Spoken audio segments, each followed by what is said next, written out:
जपानी अर्बन लेजंड्सपैकी एक आहे कुचिसाकी ओना.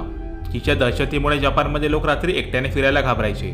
कुचिसाकी ओना असं भूत आहे, हिचे होठ कानापर्यंत चिरले आहेत. हिच्याबद्दल अशी कहाणी सांगितली जाते की दिसायला अतिशय सुंदर असणारी कुचिसाकी ओना ही जपानमधील एका सामुराई योद्ध्याची पत्नी होती. एकदा युद्धावरून परतलेल्या कुचिसाकी ओनाच्या पतीला तिचे परपुरुषासोबत असलेल्या अनैतिक संबंधाची माहिती कळाली आणि यामुळे त्याने आपल्या पत्नीच्या ओठ दोन्ही बाजूने कानापर्यंत चिरले. रक्तस्राव अधिक झाल्यामुळे तिची जागीच मृत्यू झाली. यानंतर जपानच्या रस्त्यावर रात्री अपरात्री एक स्त्री, तिचा चेहरा सर्जिकल मास्कने झाकलेला असतो, ती एकट्या व्यक्तीला निर्जन ठिकाणी गाठून मी सुंदर आहे की नाही असं विचारते. तिला नाही असं उत्तर दिलं तर ती आपल्या जवळ धारदार शस्त्राने त्या माणसाची हत्या करते. त्याने हा असं उत्तर दिलं असता ती आपला मास्क बाजूला करून त्याला आपला भयानक चेहरा दाखवते आणि परत तोच प्रश्न विचारते. पण यावेळी कुणी घाबरून नाही असं उत्तर दिल्यावरही ती त्याचाही चेहरा कानापर्यंत शिरून त्याची हत्या करते. तुमच्यासमोर अशी परिस्थिती असल्यावर तुम्ही काय उत्तर देणार? नक्कीच कमेंट करा.